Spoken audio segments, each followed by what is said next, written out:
আসসালামু আলাইকুম। ওয়েলকাম জানাই শিউলিস কুকিংয়ে সবাইকে। কেমন আছেন সবাই? আশা করি সবাই ভালো আছেন। আমিও আলহামদুলিল্লাহ ভালো আছি। আমার আজকের পর্বে থাকছে নরম তুলতুলে প্যানকেক, যেটা কিনা মুখে দিলে মিলিয়ে যায় আর খেতেও খুব মজার হয়। আপনারা চাইলে এই প্যানকেকটা তৈরি করে বাচ্চাদের টিফিনে দিতে পারেন অথবা সকাল বিকেলের নাস্তাও রেডি করতে পারেন। তো চলুন দেখে নেই কীভাবে এই প্যানকেকটা বাসায় তৈরি করতে হয়।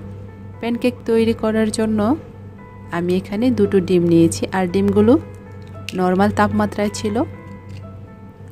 এখন এই ডিমগুলোর সাদা অংশ আর কুসুমটাকে আমি আলাদা করে নেব।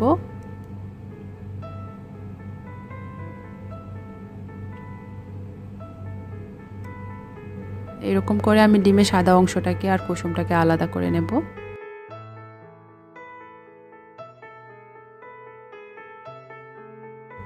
কুসুমগুলো আলাদা করা হয়ে গেছে।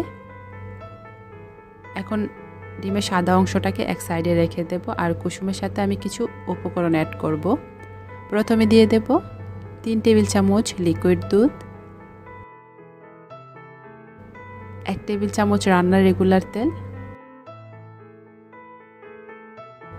হাফ চা চামচ ভ্যানিলা এসেন্স, 1 টেবিল চামচ চিনি। এখন এই সবগুলো উপকরণ খুব ভালোভাবে একটি হ্যান্ড উইক্স দিয়ে মেশাতে হবে চিনিটা গলে যাওয়ার আগ পর্যন্ত। মেশানো হয়ে গেছে। এখন এই ডিমের মিশ্রণের সাথে কিছু শুকনো উপকরণ অ্যাড করব। প্রথমে দিয়ে দেব হাফ কাপ ময়দা, 1 চা চামচ বেকিং পাউডার, 1 চিমটি পরিমাণ লবণ। এখন এই উপকরণগুলোকে একটু চেলে নেব। উপকরণগুলো চালা হয়ে গেছে। এখন একটি হ্যান্ড উইক্স দিয়ে খুব ভালোভাবে মিশিয়ে নেব।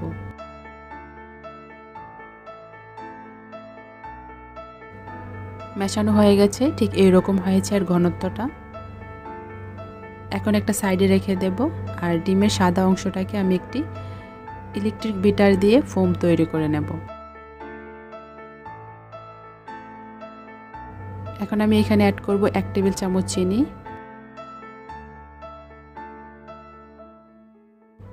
আরও 1 টেবিল চামচ চিনি দিয়ে দেবো। আমি এখানে 2 টেবিল চামচ চিনি দিয়েছি।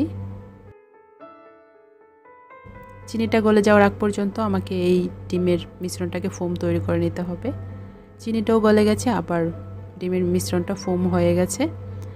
এখন এই ডিমের মিশ্রণের ফোমটাকে আমি এই কেকের মিশ্রণের সাথে অল্প অল্প করে অ্যাড করব।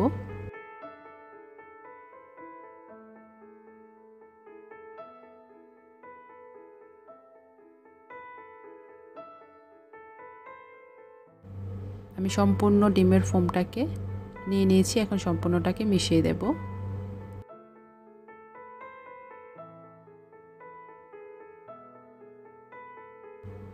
মিশ্রণটা রেডি হয়ে গেছে। এখন আমি প্যানকেকগুলো তৈরি করার জন্য চুলায় চলে যাব। চুলাটা অন করে চুলায় একটি প্যান বসিয়ে দিয়েছি। চুলার জালটা একদম মিডিয়ামে রাখতে হবে আর দিয়ে দেব সামান্য পরিমাণে তেল দিয়ে আমি টিস্যু পেপার দিয়ে প্যানটাকে মুছে দেব। আর মাঝারি সাইজের একটি কাপ দিয়ে আমি ব্যাটারটা প্যানের মধ্যে দিয়ে দেব।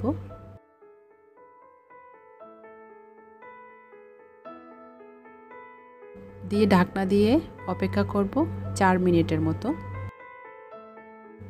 4 মিনিট পর ঢাকনাটা খুলে আমি কেকটা উল্টিয়ে দেব। উল্টিয়ে আবারও ঢাকনা দিয়ে অপেক্ষা করব 2 থেকে 3 মিনিটের মতো। 3 মিনিট পর ঢাকনাটা খুলে কেকটা দেখে নিচ্ছি। কেকটা হয়ে গেছে। এখন আমি প্যান থেকে তুলে নেব। দেখুন কেমন হয়েছে কেকগুলো।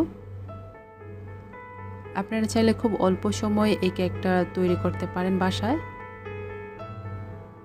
আমি একটু চকলেট সিরাপ দিয়ে কেকটা পরিবেশন করছি। আপনারা চাইলে আইসিং সুগার অথবা মধু দিয়েও পরিবেশন করতে পারবেন।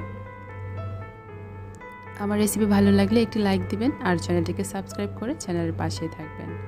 আমি একটা কেক ভেঙে শেয়ার করছি। দেখুন কেমন হয়েছে। কেকের ভেতরটা খুব স্পঞ্জি হয় আর খেতেও খুব মজার হয়। আমার চ্যানেলে এরকম আরও মজার মজার রেসিপি আছে, চাইলে আপনারা আমার চ্যানেল থেকে ঘুরে আসতে পারেন। আশা করি আপনাদের ভালো লাগবে। তো দেখা হবে নতুন কোনো পর্বে। আল্লাহ হাফেজ।